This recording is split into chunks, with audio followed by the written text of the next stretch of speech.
The history of education is an ongoing one and continues to involve fights over who controls it, who has the right to it, and what should be taught. Milton's beliefs, though extreme, do not wildly differ from the basic beliefs of education of the Renaissance and Reformation period. The Protestant Reformation brought universal education, especially in children. Margaret L. King argues that women benefited from the Renaissance period.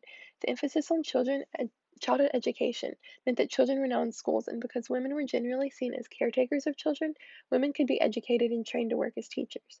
Women were involved in the communities in new ways, wrote short stories, and were very involved in the arts.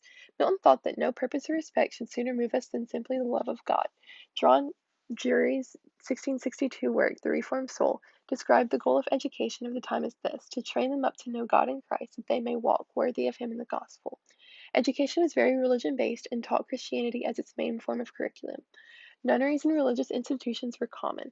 Even now, private religious institutions are very common in modern education. However, the reason that most religious schools are private is the stigma against federally regulated education systems. In the early 2000s, the No Child Left Behind initiative transitioned to Common Core, giving students nationwide standards that they would be required to meet in order to advance to the next year level. Protests against Common Core began almost immediately as educators claimed that it tries to federalize education and violate the 10th Amendment. However, the Constitution does not specifically state anything about education. So when Louisiana Governor Bobby Jindal sued the Department of Education, he lost the case. The Supreme Court ruled that education is not a fundamental right in the Constitution. The problem with Common Core is not the federalization of standards for education, it's the lack of availability and aid and plans in order to achieve Common Core standards.